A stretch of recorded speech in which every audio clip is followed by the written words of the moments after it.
박범계 장관이 한명숙 사건 수사팀의 위증 강요 혐의를 무혐의로 판단한 대검 부장회의가 수사 지휘권 취지가 제대로 반영된 것인지 의문이라며 유감을 나타냈습니다. 또 관련된 수사팀을 합동 감찰하겠다고 했습니다. 오세훈, 안철수 후보 중 누가 서울시장 단일 후보가 되더라도 민주당 박영선 후보에 앞선다는 여론조사 결과가 나왔습니다. 오 후보와 안 후보는 막판 팽팽한 신경전을 벌였는데 오 후보는 의혹이 제기된 내곡동 땅 관련 반박 문건도 공개했습니다. 경찰이 수도권 3기 신도시 원정 투기 의혹과 관련해 LH 전북본부 등 3곳을 압수수색했습니다. 내일부터 65세 이상 요양병원 입소자와 종사자에 대한 아스트라제네카 백신 접종이 시작됩니다. 문재인 대통령도 내일 같은 백신을 맞습니다. 커다란 귀금과 함께 4층짜리 연립주택에서 불이 나 1명이 숨지고 10명이 부상했습니다. 60대 여성이 온라인상에서 현금처럼 쓰이는 기프트카드를 구매하려는 것을 편의점주가 제지하면서 보이스피싱을 막았습니다. 미 국무부가 이달 발표 예정인 인권 보고서에서 박원순 오거돈 전 시장과 조국 전 장관 등의 성추행과 부패 사례를 적시한 것으로 알려졌습니다.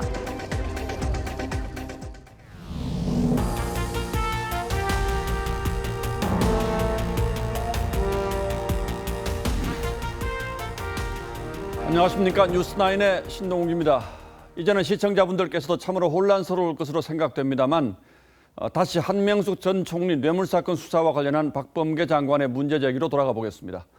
이 사건은 대법원에서 뇌물로 최종 결론이 났고 수사 과정에 문제가 있었다는 논란 때문에 이미 2차례나 법무장관의 수사지휘권 발동이 있었습니다. 그리고 지난주 대검 부장단 고검장 합동회의에서도 당시 수사검사들을 기소할 이유가 없다는 결론이 났습니다. 그러자 박범계 장관이 오늘 다시 나섰습니다. 지난주 금요일 회의의 결과와 절차 모두 받아들이기 어렵다고 했습니다. 즉 다시 말해 자신이 발동한 수사지휘권이 제대로 행사되지 않았기 때문에 합동 감찰을 실시해서 그 판단이 적절했는지 따져보겠다는 겁니다. 이쯤 되면 제가 첫머리에서 왜 혼란스러울 것이라고 했는지 이해가 되실 겁니다. 먼저 김태훈 기자가 박 장관의 발언 내용부터 전하겠습니다. 박범계 법무장관이 한명숙 위증교사 의혹 불기소 처분에 강한 불만의 뜻을 나타냈습니다. 저는 유감이고요. 제가 수용이라고 표현을 하든 수용하지 않는다라고 표현을 하든 결론이 바뀔 것 같지 않고 자신의 수사 지휘는 절차적 정의에 입각해서 합리적 의사결정을 해보라는 뜻이었다며 기소 지휘가 아닌 만큼 결과는 의미가 없다고 했습니다. 수사 지휘권이 무리했다는 비판에 대한 반박이었습니다. 박 장관은 참석자 14명 가운데 단 2명만 기소 의견을 낸 대검 부장회의가 수사 지휘 취지를 왜곡한 것이라고 목소리를 높였습니다. 위증교사 의혹을 받는 검사를 불러 회의 과정에서 질의한 것은 검찰의 제 식구 감싸기라고도 지적했습니다. 특히 대검 부장회의 결과가 언론에 공개된 것은 절차적 정의를 의심하게 했다고 했습니다. 그 확대된 검찰 고위직 회의조차도 절차적 정의에 대해서 의문을 품게 만드는 현상이 벌어졌습니다. 박 장관은 검찰의 시민 통제 방안도 강구하겠다며 사실상 검찰 해체 수준의 조치를 예고했습니다. 이에 대해 대검은 공식 자료를 내고 오로지 법리와 증거에 따라 판단했다면서 법무부가 요청하면 절차적 정의 준수 여부에 대해 녹취록 전체를 제출하겠다고 반박했습니다. TV조선 김태훈입니다. 박범계 장관은 오늘 발표를 보면 한 전 총리 수사 결과를 뒤집기 위해서 자신이 할 수 있는 일은 모두 하겠다는 강한 결의가 느껴집니다. 그러다 보니 곳곳에서 무리한 대목이 눈에 들어옵니다. 한 전 총리 사건 수사를 잘못된 수사로 규정한 것부터가 이미 객관성을 잃은 것이고 이제는 이번 사건의 당사자라고 할 수 있는 임원정 검사를 합동 감찰에 참여시킨 점도 크게 잘못된 일이라는 평가가 많습니다. 이어서 주원진 기자가 보도합니다. 한명숙 전 총리 뇌물 재판에서 검사들이 재소자들에게 위증을 강요했다는 의혹은 오늘부로 무혐의로 최종 종결됐습니다. 임은정 연구관 등이 위증 혐의가 있다고 수차례 공개 주장한 재소자 A씨의 공소시효도 오늘 밤 12시로 끝납니다. 대신 박 장관은 한 전 총리 사건 전반에 대한 합동 감찰을 지시했습니다. 먼저 2010년 한 전 총리 뇌물 사건 수사팀에 대한 감찰부터 시작하고 인권 침해적 수사 방식, 증언 연습을 시킨 것이 아닌가 의심되는 정황, 불투명한 사건 관계인 소환 조사 정황 등입니다. 지난해부터 한 전 총리 사건 재조사에 참여한 검사들도 감찰 대상입니다. 합동감찰이 그렇게 흐지부지하게 용두사미로 대충 끝나지는 않을 것입니다. 상당한 기간 동안 상당한 규모로 합동감찰을 진행할 것이고, 하지만 합동감찰의 한 전 총리 사건 처리 과정에 공무상 비밀누설 혐의를 받는 이문정 연구관이 참여한다는 점은 새로운 논란을 불러일으켰습니다. 이에 대해 수도권 부장검사는 검찰 수사 대상이 나서서 검찰을 감찰하는 초유의 사태가 발생했다며 이문정 한 사람의 주장이 검찰 전체 의견보다 더 고귀한 말씀이 됐다고 비판했습니다. TV조선 주한진입니다. 한때는 추미애 라인으로 분류되기도 했던 조남관 검찰총장 권한대행 역시 이번 사태로 여권의 미운 틀이 단단히 바뀌었습니다. 따라서 차기 총장 후보군에서 완전히 탈락했다는 평가가 많습니다. 하지만 동시에 청와대의 선택지는 더욱 좁아지게 됐습니다. 결국 이성윤 서울중앙지검장과 한동수 대검 감찰부장이 총장 후보로 다시 급부상하고 있습니다. 최민식 기자가 취재했습니다. 박범계 법무부 장관의 수사 지휘를 수용하면서도 고검장 6명을 회의에 참석시키는 묘수를 역으로 제안한 조남관 검찰총장 대행. 검찰 내부 위상은 올라갔지만 반대로 신임 검찰총장 자리에선 멀어졌다는 분석이 많습니다. 특히 박 장관이 합동 감찰 대상에 대검 의사결정 과정 등을 포함하면서 조 대행도 감찰 대상이 됐습니다. 대신 김학의 불법 출금 관련 수사 외압 피의자 신분인 이성윤 중앙지검장이 재부상하는 분위기입니다. 한 법조계 관계자는 정권 말기인 만큼 청와대는 가장 믿음직한 사람을 선택할 수밖에 없다며 이성윤 지검장은 정권을 위해 온갖 굳은 일은 도맡아야 했다고 했습니다. 윤 전 총장 징계에 적극 나선 데다 한 전 총리 사건 관련자들의 기소를 주장했던 한동수 대검 감찰부장도 대안으로 거론되고 있습니다. 검찰 고위직 회의의 현실도 제가 잘 알게 됐다. 그런 측면에서 제가 확인을 했다. 이에 대해 한 현직 부장검사는 그야말로 검찰총장의 독립성은 공연불이 될 수도 있다면서 후임 총장 인선에 관심이 없을 정도로 기대를 가지지 않는다고 검찰 내부 분위기를 전했습니다. TV조선 최민식입니다. 예, 보신 것처럼 박범계 장관이 고강도 합동 감찰 카드를 꺼내자 법조계에서는 한명숙 구하기 3라운드라는 말까지 나오고 있습니다. 사실상 한명숙 사건은 끝이 난 셈인데 왜 이런 말이 나오는지 법조팀의 한송훈 기자에게 좀 자세히 물어보겠습니다. 자, 한 기자 어서 오십시오. 법적으로는 뭐 이제 다 끝난 것 아닙니까? 네, 그렇습니다. 이 한명숙 전 총리 사건에서 이 모해 위증 의혹의 공소시효는 오늘 밤 12시에 만료됩니다. 그렇죠. 사실 한 전 총리와 직접 관련된 일도 아니고 그 당시 재판에서 한 전 총리에게 불리한 진술을 했던 재소자들이 위증을 했느냐 아니냐 이 사안인데 예. 중앙지검도 대검도 그리고 지난 금요일 대검 부장과 일선 고검장 회의에서도 무혐의로 재차 결론을 냈습니다. 또 오늘 류혁 법무부 감찰관도 한 전 총리 사건은 오늘이 지나면 내일부터는 더는 이 무혐의 여부에 대해서 그리고 이 기소 여부에 대해서 다툴 수 없다. 그렇게 설명했습니다. 예, 그러니까 법원에서도 끝났고 또 이 수사 절차를 지켜보겠다고 발동한 수사 지휘권도 2번 모두 이제 무산됐는데 그런데 한명숙 총리를 더 이상 어떻게 구한다는 거죠? 네, 법무부는 오늘 그 합동 감찰 대상을 언급했습니다. 그 10년 전 한 전 총리 수사팀의 수사 관행과 그 대검 부장 회의 절차도 보겠다고 했습니다. 예. 그 법적으로는 어렵지만 절차적 정의나 수사 관행의 문제점을 들춰내 한 전 총리의 명예를 찾고 사면복권의 명분을 찾겠다 그런 의도라는 해석이 있습니다. 자, 그러니까 대법원에서 확정된 뭐 유죄 판결은 이제 어쩔 수 없다고 하더라도 정치적 명예라도 좀 찾아줄 수 있다면 이런 뜻이 되겠군요. 자, 그런데 박 장관이 오늘 검찰을 시민이 통제하는 방안도 연구해 보겠다고 했는데 이거는 무슨 뜻일까요?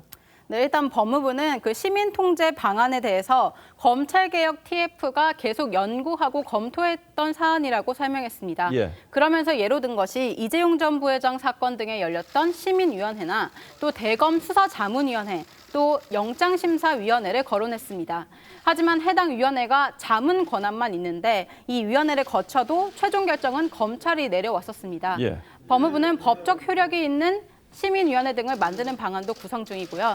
그래서 이렇게 보면 결국 검찰의 기소권과 수사 착수권까지 축소시키겠다는 의도로 보입니다. 자, 결국은 기승전, 검수완박 뭐 이렇게 봐야 되겠군요. 검찰 인사가 좀 빨라질 것 같다는 전망도 같은 맥락에서 나오더군요. 네, 그렇습니다. 원래 7월에 정기 인사가 예정돼 있는데 예. 올해는 좀 그 시기를 당겨서 5월에 대대적인 인사가 있을 거다 이런 말도 돌고 있습니다. 예. 또 새 검찰총장을 임명하고 검찰 힘 빼기에 가속도를 붙이기 위해 인사 시기를 그렇게 당길 거라는 그런 해석입니다. 그렇군요. 예, 한송훈 기자 잘 들었습니다.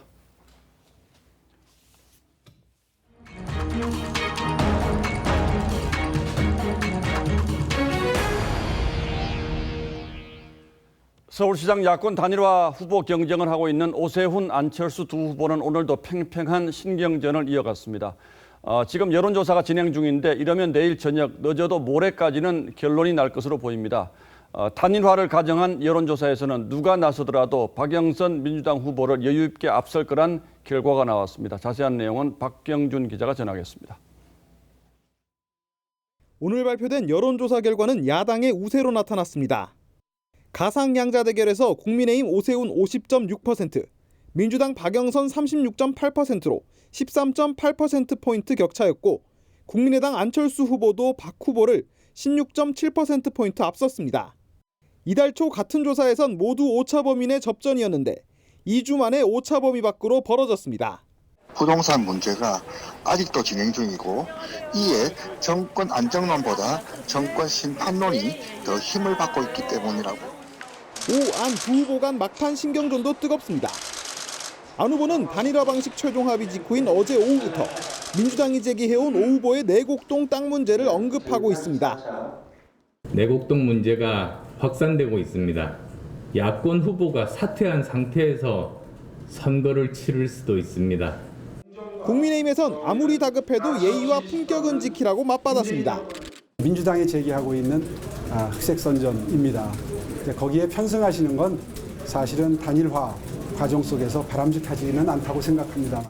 두 후보 간 오늘 저녁 만남이 취소되는 등 신경전이 이어졌지만 양측 모두 결과가 나오면 야권 승리를 위해 최선을 다하겠다고 했습니다. TV조선 박경준입니다. 민주당은 국민의힘 오세훈 후보를 집중 공격하고 있습니다. 오 후보가 서울시장 시절 처가에 땅이 있던 내곡동 일대가 보금자리 주택지구로 지정된 걸 두고 오 당시 시장의 입김이 작용했을 거란 의혹을 거듭 제기했습니다. 오 후보는 내곡지구는 노무현 정부 시절에 이미 허가가 난 것이라며 반박했습니다. 최원희 기자입니다. 민주당은 오세훈 후보 처가가 1970년 상속받은 서울 내곡동 땅이 보금자리 주택지구로 지정되는 과정에 서울시장이던 오 후보가 영향력을 행사했다는 의혹을 집중 제기하고 있습니다. 노무현 정부 중앙정부에서 불허한 사안입니다. 서울시가 이를 집요하게 추진해서 이명박 정부 들어서 성사시킨 사안입니다. 이에 대해 오 후보 측은 내곡동 택지 개발을 결정한 건 노무현 정부 때라며 관련 문건을 공개했습니다. 2007년 3월 작성된 건설교통부 문건은 서울 내곡동 등을 임대주택 단지로 하는 국책 사업을 심의 의결한다고 돼 있습니다. 상속받은 해당 토지는 2004년 노무현 정부의 최초 계획 때부터 그 계획 범위 안에 포함돼 있었습니다. 국민의힘은 국토부에 요구해 자료를 제출받았다고 밝혔습니다. 이에 대해 민주당은 중앙도시계획위원회 심의는 여러 절차 중 하나에 불과하다고 했지만 도시계획 관련 최상위 심의기구인 중앙도시계획위원회 의결은 국책사업으로의 추진 허가를 의미한다는 게 야당의 주장입니다. 민주당은 오 후보가 시장이던 2009년 내곡동 부지를 보금자리 주택지구로 지정 요청했다고 했지만 오 후보 측은 사업근거법이 국민임대주택법에서 보금자리 주택법으로 바뀐 데 따른 당연한 행정 절차라고 했습니다. 오 후보 측은 지난 10년간 박원순 전 시장이나 문재인 정부 모두 단 한마디 말이 없다가 선거가 불리하자 실체 없는 흑색 선전을 한다고 주장했습니다. TV조선 최원입니다. 이런 가운데 문재인 대통령의 지지율이 34.1%로 역대 최저치로 떨어졌습니다. LH 투기 사태가 큰 영향을 준 걸로 분석되고 있는데 대통령의 인기와 함께 민주당의 지지율도 동반 하락 추세입니다. 특히 보궐선거를 앞둔 서울에서는 민주당의 지지율이 더 큰 폭으로 빠졌습니다. 김보건 기자가 취재했습니다. LH 투기 사태 여파로 문재인 대통령 지지도가 취임 후 최저를 기록했습니다. 문재인 대통령이 국정 수행을 잘하고 있다는 응답은 34.1%, 잘 못하고 있다는 62.2%였습니다. 현 정부 출범 이후 긍정평가는 가장 낮고 부정평가는 가장 높습니다. 이전 최저치는 서울 동부구치소 집단 감염 사태와 사면 논란이 불거졌던 올해 1월 1주차 35.5%였습니다.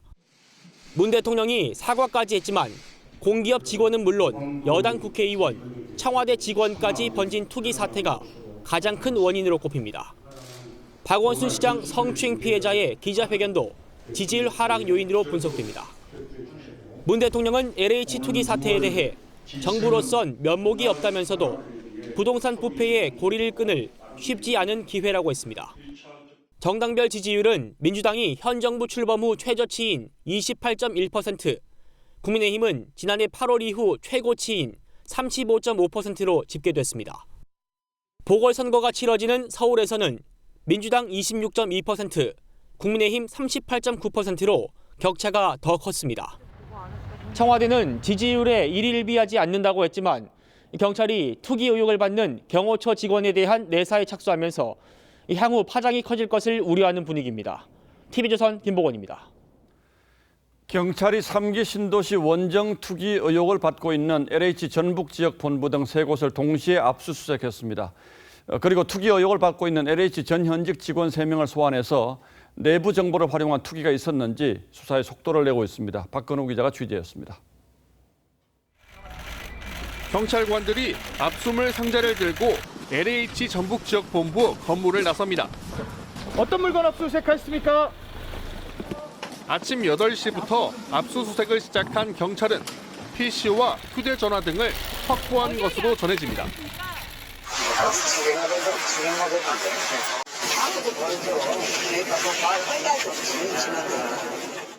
전북경찰청은 오늘 LH 전북본부와 직원 자택 등 모두 3곳을 동시에 압수수색했습니다. LH 전북본부는 대통령 경호처 직원과 전북 지역 의사 등의 3기 신도시 원정 투기 의혹에 대한 연관성이 꾸준히 제기되는 곳입니다. 경찰은 우선 LH 전북본부 직원 2명의 투기 정황을 조사하고 있습니다. 북서물에서 내려온 첩보하고 자체적으로 수집한 첩보를 가지고 이번에 2건의 압수수색 영장을 발부받아 집행했습니다. 경찰은 반도체 클러스터 조성, 부지 가까운 곳에 땅을 산 것으로 드러나 용인시가 수사 의뢰한 공무원 3명에 대해서 미공개 정보를 활용했는지 여부를 들여다보고 있습니다. 이거 투자가치 없으면 살 필요가 없는 산이지 뭐 진짜 솔직히 이거 맹지 이거 누가 먹겠어요. 투기 혐의 인정하십니까? 경찰은 또 투기 의혹을 받는 LH 전현직 직원 15명에 대해 이번 주 안으로 소환 조사를 마친 뒤 구속영장 신청 여부를 검토할 방침입니다. 투기 혐의 인정하십니까? TV조선 박건우입니다. 자, 이렇게 LH 직원들의 땅 투기 의혹이 공분을 일으키고 있는데 LH가 조성한 공공택지를 두고도 일부 건설사들이 사실상 페이퍼 컴퍼니를 동원한 꼼수 낙찰로 막대한 이익을 챙겼다는 논란이 불거졌습니다. 일부 건설사는 수십 곳의 자회사를 동원해서 LH 공공택지를 10% 가까이 싹쓸이해 가기도 했습니다. 이 역시 심각한 문제가 아닐 수 없는데 어떻게 이런 일이 가능했는지 임유진 기자의 보도 보시겠습니다. 지난 2008년부터 10년간 LH가 진행한 공동주택 용지 입찰 및 낙찰 현황입니다. 전체 입찰 필지는 모두 470곳. 국민의힘 송원석 의원실에 따르면 이 가운데 30%인 142곳을 중견건설사 5곳이 쓸어 담았습니다. 호방건설과 중흥건설, 반도건설, 우미건설, 제일건설 등입니다. 공공택지 내 아파트 용지는 거액의 개발 이익을 올릴 수 있는 곳으로 건설업계는 평가합니다. 호반건설의 경우 공공택지에 지은 아파트 분양을 기반으로 20% 안팎의 높은 영업이익률을 올리며 시공 능력 60위권에서 10위권으로 뛰어 올랐습니다. LH가 공공택지 공급을 입찰업체 중 무작위 추천 방식에 의존하는 바람에 사실상 페이퍼 컴퍼니들을 잔뜩 동원하는 중견건설사들의 꼼수가 방조되다시피 했다는 게 건설업계 지적입니다. 중흥건설과 호반건설은 2008년부터 10년 동안 각각 30개가 넘는 계열사를 동원한 것으로 전해졌습니다. 낙찰료를 높여서 사업권을 확보하고자 하는 방법이라고도 볼 수 있죠. 호반건설은 페이퍼 컴퍼니가 아니라 자회사고 규정에 따른 입찰이라는 입장입니다. 국토부는 이런 꼼수를 막기 위해 단순 추첨에서 사회적 기여도 등을 평가에 반영하는 방식으로 입찰 제도가 개선된다고 밝혔습니다. TV조선 임유진입니다. 다음 뉴스입니다. 내일부터 만 65세 이상 고령자들도 아스트라제네카 백신을 맞습니다. 요양병원과 요양시설 입소자들이 우선 대상인데 최근 불거진 혈전 논란 때문인지 4명 가운데 1명꼴로 접종에 동의하지는 않았습니다. 문재인 대통령 부부도 내일 이 백신을 맞습니다. 황병준 기자가 보도합니다. 내일부터 아스트라제네카 백신을 맞는 요양병원과 시설에 65살 이상 고령자는 28만 8천여 명입니다. 전체 대상자는 37만 5천여 명인데 8만 7천여 명은 접종에 동의하지 않았습니다. 앞서 65살 미만의 동의율은 93%를 넘었습니다. 최근 불거진 혈전증 논란이 일부 영향을 미쳤습니다. 동의율의 차이에 물론 국민들께서 불안한 마음도 반영이 되었다라고 생각을 합니다. 내일 아스트라제네카 백신을 맞는 문재인 대통령은 국제적으로 안전성과 효과가 재확인됐다며 국민들에게 접종을 당부했습니다. 국민들께서도 백신의 안전성에 조금 더 의심을 품지 마시고 접종 순서가 되는 대로 접종에 응해 주시기 바랍니다. 질병관리청 예방접종위원회도 백신과 혈전증은 연관성이 없다며 접종을 권고했습니다. 아스트라제네카 백신은 우리나라에서 코로나19로 인한 중증 감염과 사망을 줄이는 매우 중요한 수단으로 백신 접종으로 인한 이득이 위험 가능성을 훨씬 능가합니다. 접종위는 아나필락시스 반응을 보인 20대 여성과 고열과 경련을 일으킨 요양병원 40대 입원 환자의 경우 백신 부작용으로 처음 공식 인정했습니다. 두 사람의 상태는 모두 호전됐습니다. TV조선 황병준입니다. 코로나19 환자는 어제가 휴일이었는데도 또 400명 넘게 늘었습니다. 방역당국은 사람들의 활동이 늘어나는 봄철을 맞아서 개인 간 접촉을 통한 감염이 크게 늘어날 것을 걱정하고 있습니다. 보도에 정은혜 기자입니다. 산자락을 온통 노랗게 물들인 개나리꽃이 상춘객들의 발길을 잡아끕니다. 날씨가 많이 풀려가지고 응봉산 개나리가 이쁘다고 해가지고 한번 산책 삼아 한번 나왔습니다. 코로나19 3차 유행으로 서울 여의도 벚꽃축제 등 전국의 봄꽃축제는 줄줄이 취소됐습니다. 하지만 봄꽃의 유혹을 뿌리치기는 쉽지 않습니다. 봄꽃 축제도 다 취소되고 그래가지고 피로함 좀 풀려고. 코로나19 신규 확진자 수는 엿새째 400명대를 기록했습니다. 새 집단 감염으로는 경기도 성남 외국인 모임과 대구 중구 가족 모임 등 사적 모임을 통한 감염이 잇따랐습니다. 최근 일주일간 감염 경로를 살펴봐도 개인 간 접촉이 전체 감염의 39%를 차지했습니다. 봄맞이 여행 나들이 증가, 그리고 야외 활동 모임 증가 등으로 인한 사람 간의 접촉 증가로 지역사회 확산 가능성이 커지고 있습니다. 전파력이 높은 변이 바이러스 확산도 우려스럽습니다. 지난주 나온 확진자 중 465건의 검체를 분석한 결과 36건에서 변이가 확인됐는데 이 가운데 26건이 국내에서 나왔습니다. 방역당국은 다음 주부터 적용할 거리두기 단계 조정안을 이번 주 금요일 발표합니다. TV조선 정은혜입니다. 4층짜리 연립주택에서 불이 나 1명이 숨지고 10명이 부상했습니다. 이 가스 폭발로 추정되는데요. 주민들은 순간 지진인가 전쟁인가 생각이 들 정도였다고 전했습니다. 이승훈 기자입니다. 건물 1층에서 시뻘건 불길과 검은 연기가 치솟더니 순식간에 4층짜리 건물 전체로 번집니다. 불길에 갇힌 위층 주민들이 창문에서 구조를 요청합니다.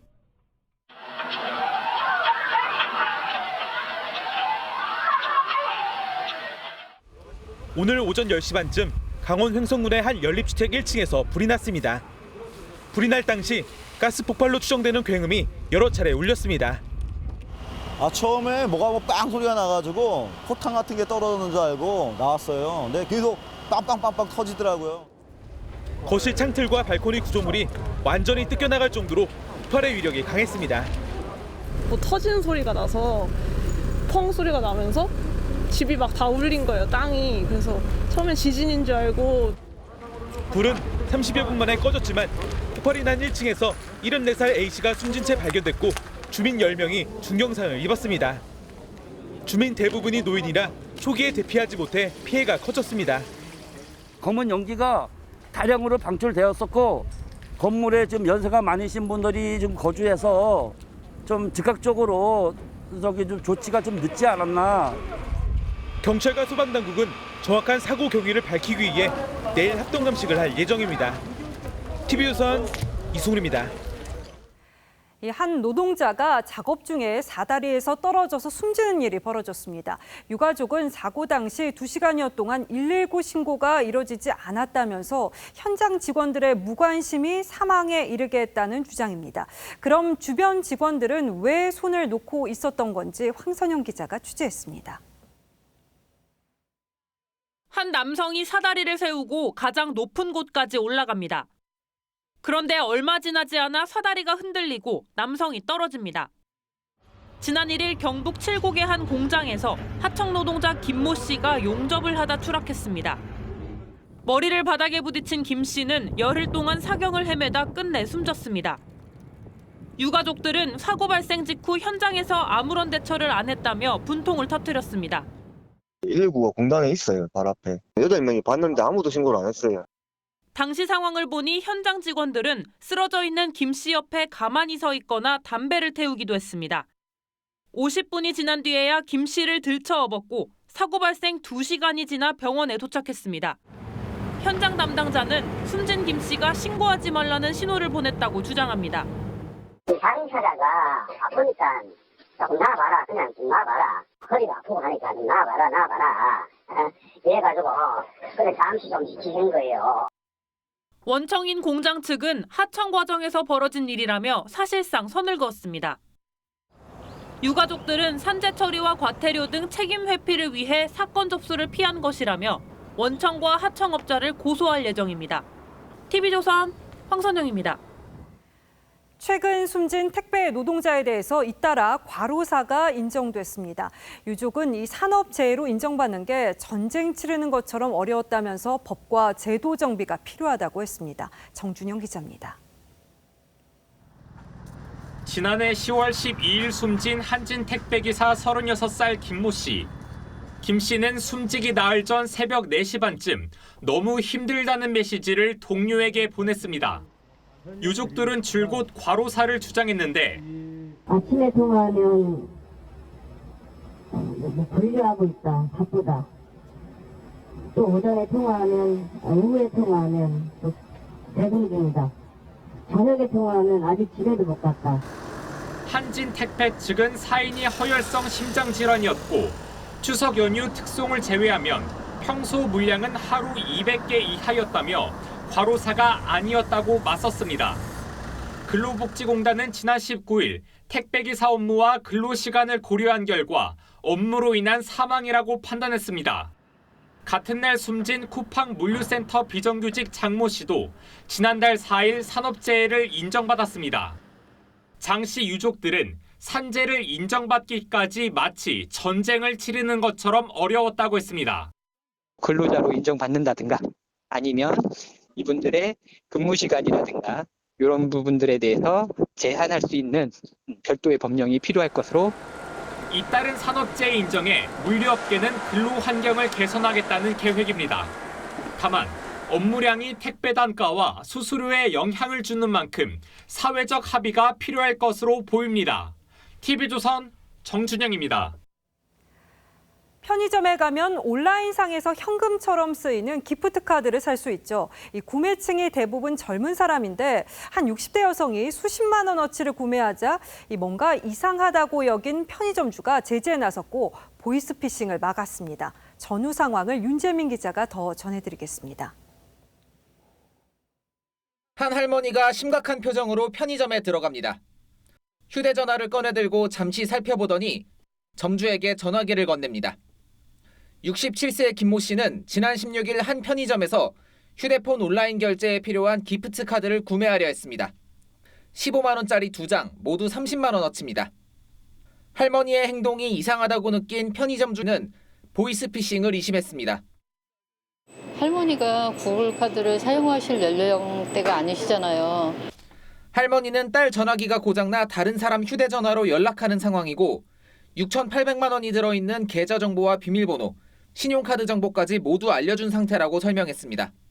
또 할머니가 계좌도 찍어보내시고 카드도 찍어보내시고 비밀번호 2자리 앞자리도 알려주셨다 그래서 윤 씨가 할머니 딸과 직접 통화한 결과 보이스피싱 사기였습니다.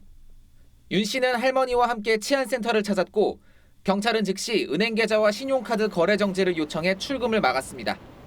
경찰은 기지를 발휘한 윤 씨에게 감사장을 전달했습니다. TV조선 윤재민입니다.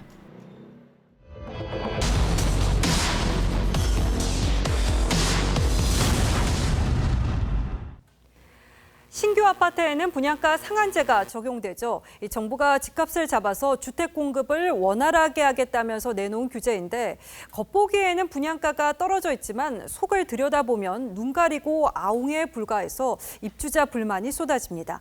건설사가 무슨 꼼수를 부리고 있는 건지 소비자탐사대 송지욱 기자가 따져봤습니다. 시세보다 싸다는 부천의 한 아파트 분보기집. 65제곱미터, 24평대 분양가가 4억 원이라고 홍보합니다. 그런데 발코니 확장은 선택이 아니라 필수입니다. 안 하면 그냥 안 싸줘요. 아, 그래요? 그럼요, 선생님.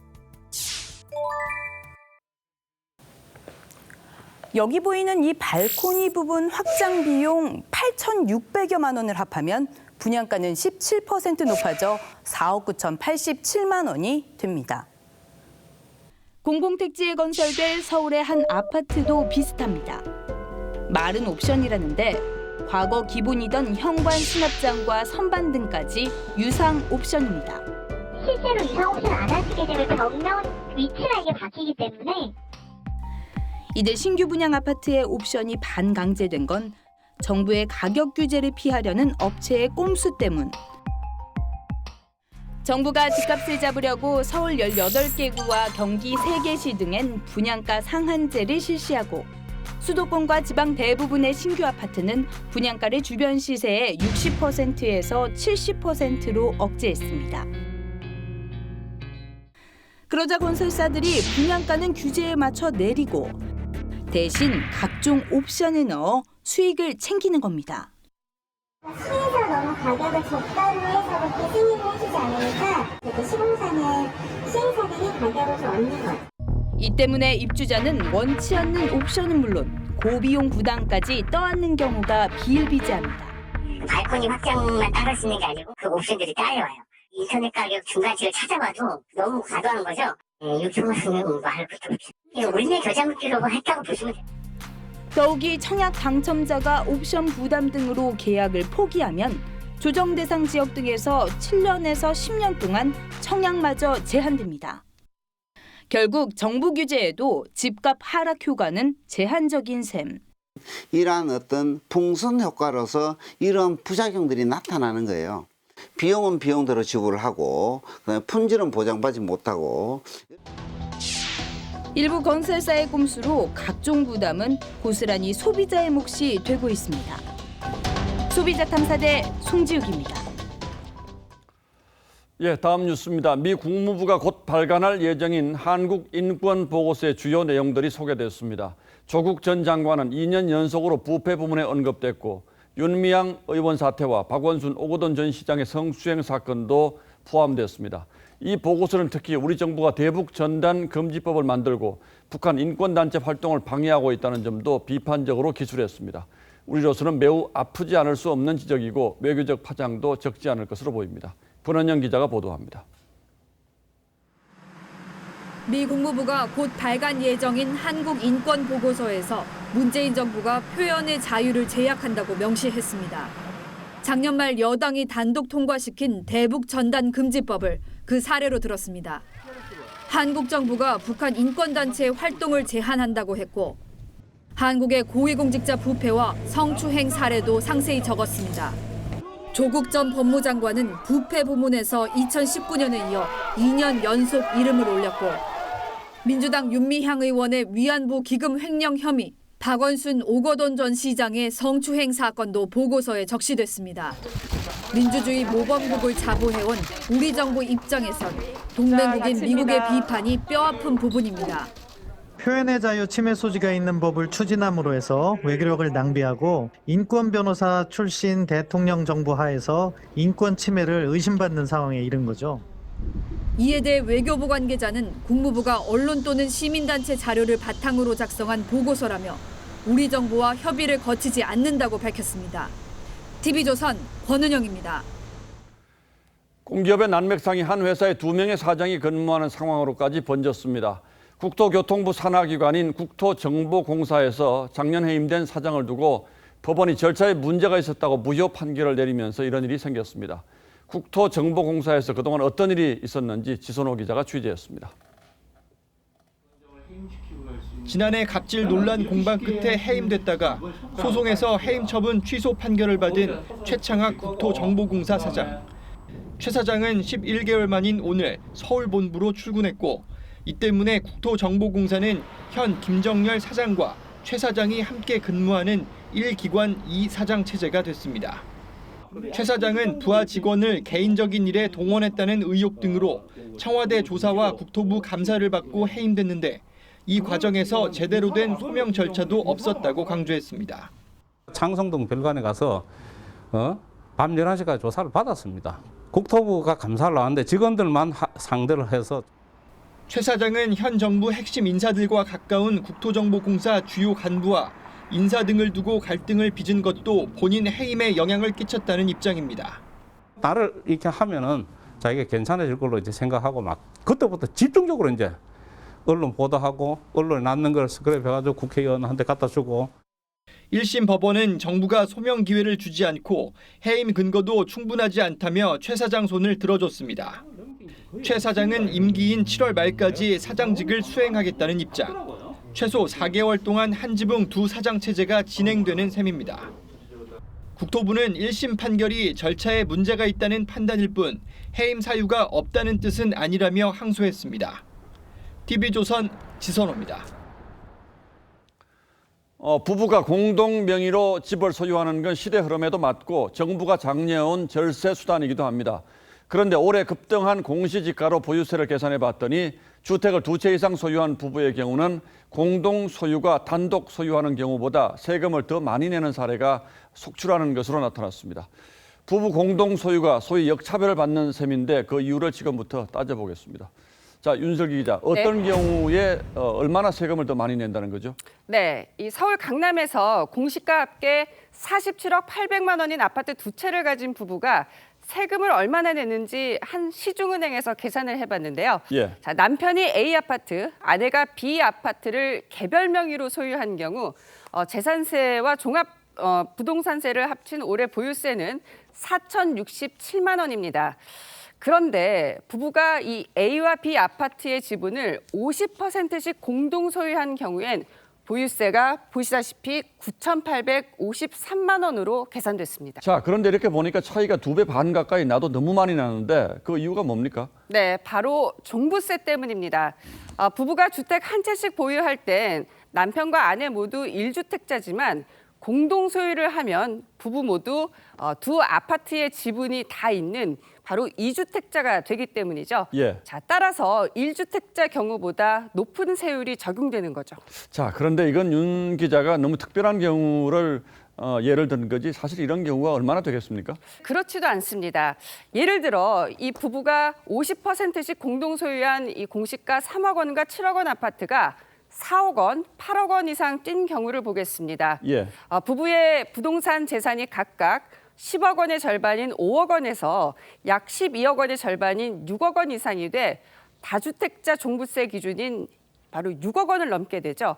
즉 부부 둘 다 안 내던 종부세를 이제는 내야 합니다. 논란은 이렇게 부부가 낸 세금을 전부 합치면 부부가 두 채를 단독 소유한 경우보다 더 많을 수 있다는 거죠. 그렇군요. 결국 이 다주택자들에 대한 세금을 강화하다 보니까 이런 일이 생기는 거군요. 맞습니다. 단독 소유를 하면 부부가 각각 1주택자지만 공동 소유는 부부가 모두 2주택자가 된다는 게 가장 큰 함정입니다. 조정 대상 지역을 기준으로 1주택자의 올해 세율은 0.6에서 3% 수준이지만 2주택자가 되면 보시다시피 1.2에서 6%로 격차가 2배로 벌어집니다. 그만큼 공동 소유의 세부담이 커지는 거죠. 자, 그렇다면 세금을 줄이기 위해서 이 집 두 채 가진 부부가 단독 소유로 명의 이전을 하는 것, 이건 현명한 선택일까요? 그런데 보유세를 줄이겠다고 명의를 바꾸면 취득세가 발생합니다. 여기에 양도세까지 고려하면 공동 소유, 단독 소유 어느 쪽이 유리한지는 계산을 해봐야 합니다. 경우에 따라 다 다르기 때문에 명의 변경 역시 신중해야 하죠. 명의 변경할 때 취득세 들어가는 거하고 그다음에 증여세 들어가는 거하고 실익 여부를 판단을. 예, 사실 뭐 이런 거는 개인 잘못도 아니고 정부 정책의 변화 때문에 이런 불이익을 떠안게 되는 건데 이것도 역시 정부가 신중할 필요가 있겠군요. 그렇습니다. 예, 윤슬기 기자 잘 들었습니다.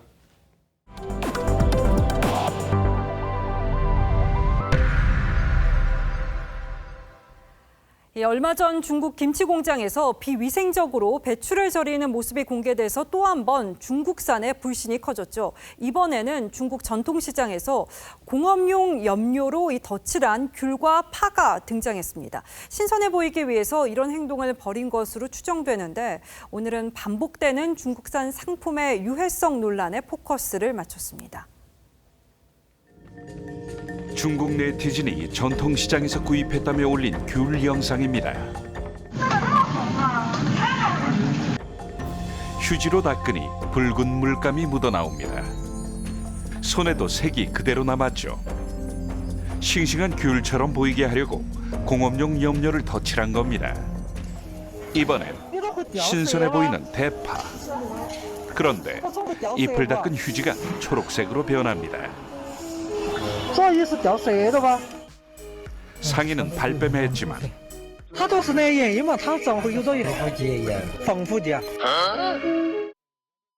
곧 염료를 칠한 것이란 사실이 밝혀졌죠.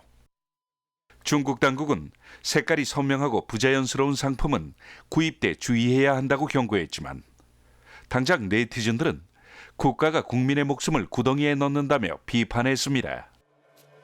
그런데 중국 상품이 불량이나 가짜 논란을 일으킨 건 이번이 처음이 아니지요. 얼마 전 알몸의 남성이 배추 더미에 들어가 온몸으로 배추를 절이는 영상이 공개돼 중국뿐 아니라 국내에서도 분노를 샀습니다. 김치를 주로 소비하는 곳이 우리나라이기 때문입니다. 올 초에는 스테로이드 성분이 들어있는 가짜 유아용 크림이 적발됐는데 크림을 바른 아기들의 얼굴이 퉁퉁 부은 것으로 알려져 문제가 됐죠. 지난해에는 가짜 분유로 중국 전역이 발칵 뒤집혔습니다. 분유로 둔갑한 음식은 알고 보니 고체화한 음료였고 이것을 먹은 아기들은 두개골이 커지는 부작용을 겪어야 했죠. 不然米之前这个孩子这头颅都还比较正常的，但喝了之后这明显就感觉这头颅就突出了。 소비자의 안전과 생명까지 위협하는 중국산 상품의 유해성 논란. 언제까지 지켜봐야 되는 건지. 뉴스나인 포커스였습니다. 우리나라가 독자 개발한 차세대 중형 위성 1호가 발사에 성공했습니다. 제어 시스템 문제로 두 차례 연기 후에 성공한 건데요. 이로써 한국 항공우주산업도 한 단계 올라섰다는 평가입니다. 박상현 기자의 보도입니다. So now we are taking off. 거대한 불꽃을 뿜으며 발사대를 떠나는 로켓. 발사 102분 만에 지상과의 교신에도 성공합니다. 카자흐스탄 우주센터에서 쏘아 올린 로켓은 500kg급 우리나라 차세대 중형위성을 탑재했습니다. 이 위성은 우주 궤도를 돌며 태풍 산불과 같은 재해에 대응하기 위한 영상 자료를 수집하게 됩니다. 기존 관측 위성인 아리랑 위성보다 작지만 지상에 서 있는 사람도 구분할 정도인 0.5m급 고성능 카메라를 탑재했습니다. The first action after the separation will be the deploy of solar panel to make secure the power. 차세대 중형위성 1호는 설계부터 부품 개발, 조립에 이르기까지 국내 항공우주 기업들이 참여해 순수 우리 기술로 제작됐습니다. 국내 산업체가 주도적으로 위성 개발을 이어가고 있어서 3, 4, 5호도 이제 국내 주도로 지금 개발을 하고 있습니다. 이번 기술 축적을 통해 내년 초 발사 예정인 차세대 중형위성 2호부터는 1,500억 원이 넘는 개발 비용도 절반으로 줄어들 것으로 전망됩니다. TV조선 박상현입니다. 미국 애틀랜타 총격 사건 이후 한국계 스타들이 아시아계 혐오를 멈추라면서 각자의 방식으로 항의를 이어가고 있습니다. 프란치스코 교황은 인종차별을 바이러스에 비유하기도 했습니다. 임서인 기자입니다. 지난 2019년 골든글로브 수상자이자 한국계 캐나다인 배우 산드라오가 확성기를 들고 거리에 섰습니다. I am proud to be Asian. I want to hear you say, I am proud to be Asian. I belong here. 산드라오는 지난 20일 미국 피츠버그에서 열린 아시아 혐오 반대 시위에 직접 참가해 뜨거운 박수를 받았습니다. 애틀란타에서 나고 자란 가수 에릭남도 미국 타임지 기고를 통해 아시아계 혐오 비판에 동참했습니다. 에릭남은 검찰과 경찰이 이번 사건을 증오범죄로 규정할지를 여전히 토론하는 동안 나를 포함한 수백만 명의 아시아 태평양계 사람들은 버려진 기분을 느낀다고 호소했습니다. 가수 박재범과 배우 수현은 증오 대신 사랑을 강조했고 슈퍼주니어 최시원도 증오범죄에 대한 경각심을 일깨우는 데 보탬이 됐으면 좋겠다며 게시물을 공유했습니다. 팬들을 중심으로 적극적으로 이 아시아 혐오 문제에 대해서 여론을 모아갈 수 있는 그런 계기 효과를 마련하고 있습니다. 프란치스코 교황도 세계 인종차별 철폐의 날을 맞아 인종차별을 숨어있는 바이러스에 비유했습니다. 인종차별 사례는 우리를 계속 부끄럽게 한다며 사회의 진보가 우리가 생각하는 것만큼 현실적이거나 결정적이지 않기 때문이라고 지적했습니다. TV조선 임서인입니다. 한국 야구를 대표하는 추신수와 이대호 선수가 오늘 처음으로 맞대결을 펼쳤습니다. 이 두 선수가 같은 초등학교 출신 친구여서 보는 이들의 재미를 더했습니다. 이다솜 기자입니다. 같은 초등학교 출신의 친구인 추신수와 이대호. 고향 부산에서 격한 포옹으로 재회합니다. 하지만 추신수의 한국 야구 적응에는 시간이 필요해 보입니다. 1회 몸쪽 공을 스트라이크라고 짐작. 삼진을 당했다는 마음에 미련 없이 타석을 벗어났는데 심판의 콜은 볼이었습니다. 결국 볼넷으로 프로야구 첫 출루를 얻어냈고 이어진 롬에게 희생타의 첫 득점까지 기록했습니다. 마침내 5회 한국 프로야구 첫 안타를 신고했습니다. 친구 추신수를 지켜보던 이대호도 3회 타점을 기록하며 자존심 경쟁을 이어갔습니다.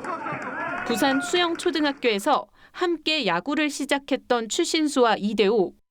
이후 부산 지역을 대표하는 유망주로 이제는 자타공인 한국 야구를 대표하는 특급 선수로 우뚝 섰습니다.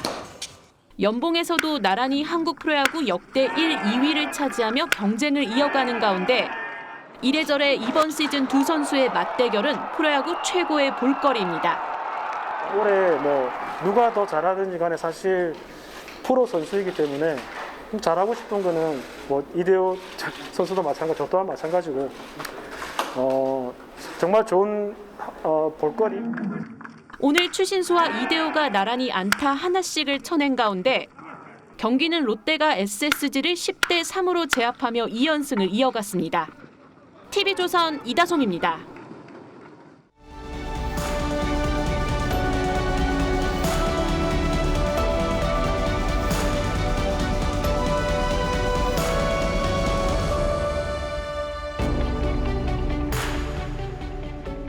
화투 오래 갖고 놀다 쫄딱 망했습니다. 가수 조영남 씨가 화투 그림을 대작시켰다가 기소되면서 했던 후회입니다. 그는 남들이 안 그린 소재를 찾다가 화투를 선택했다고 했습니다. 자신을 그려놓은 비광 화투 그림입니다. 원래 비광에 등장하는 사람은 일본의 서예 대가죠.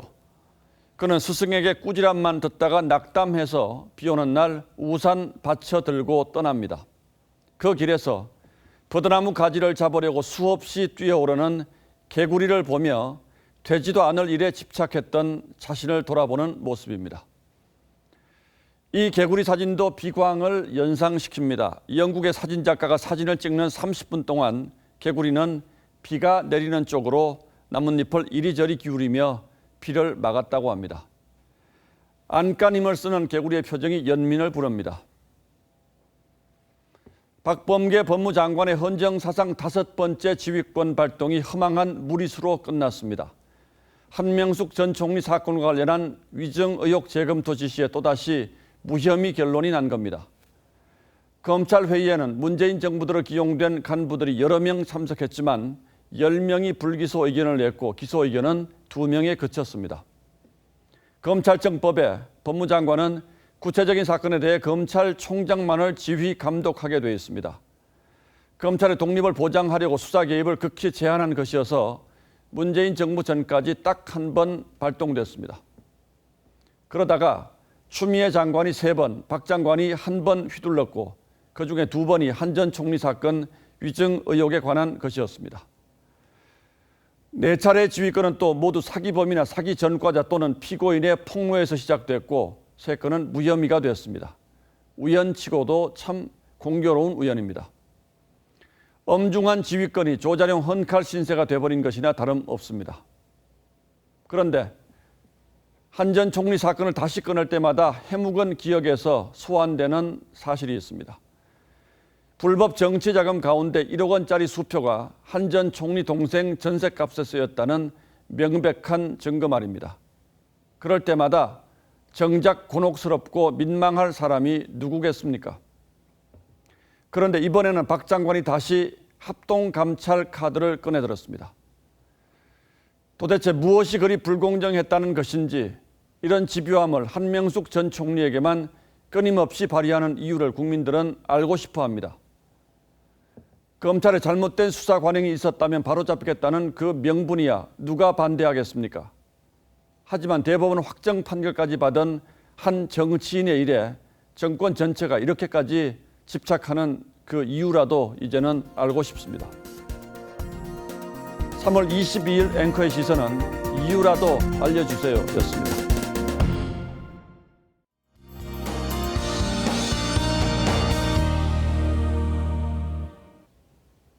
봄철답게 날씨가 참 변화무쌍합니다. 또 다시 황사가 유입되기 시작했는데요. 그래도 이번엔 오래 머물지는 않겠습니다. 내일 오전까지 서쪽 지역에 영향을 주다가 차츰 해소되겠습니다. 한편 동해안 쪽에서는 바람이 매섭게 불겠습니다. 내일 강풍특보도 내려질 예정이고요. 파고도 거세게 일겠습니다. 바람으로 인한 각종 사고에 대비를 하셔야겠습니다. 기온도 큰 폭으로 오르락 내리락 하는데요. 내일 아침까지는 많이 쌀쌀하겠지만 낮부터는 포근한 날씨를 되찾겠습니다. 내일 한낮 기온 서울이 16도, 청주와 대구는 19도까지 오르면서 오늘보다 5도가량 높겠습니다.